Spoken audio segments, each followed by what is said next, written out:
naggawa ako ng kinilaw na isda. Ito oh, ang dami. Tapos nilagyan ko ng daming kamatis kasi ang dami kong kamatis sa garden na harvest. Ito, paborito ng asawa ko ito.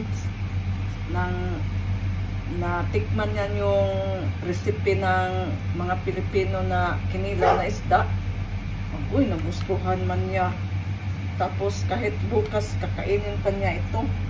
Yun, nilagyan ko lang ng yung simple lang, yung atin-atin lang ba? Kamatis at saka onion at saka ginger. Tapos nagustuhan nila yung recipe ng Pilipino na may lang, lagyan lang ng suka na ganito.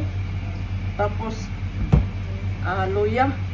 Alam mo ba na ang kinilaw nila dito na isda, lagyan nila ng gata. Pero ayaw ko man ng gata. Masarap man daw yun. Pero ayaw nila ng gata din. Ang gusto nila yung suka lang. Kaya nga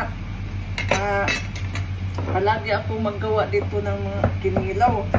Kahapon nagkilaw din kami. Ngayon yun, pinaghandaan ko na rin siya ng kinilaw na naman. Tapos kahit 2 araw pa niyan yung kakainin. Natatawa nga ako kasi hindi rin kumakain ng isda. Ngayon kumakain na ng kinilaw. Bye for now. Thank you for watching.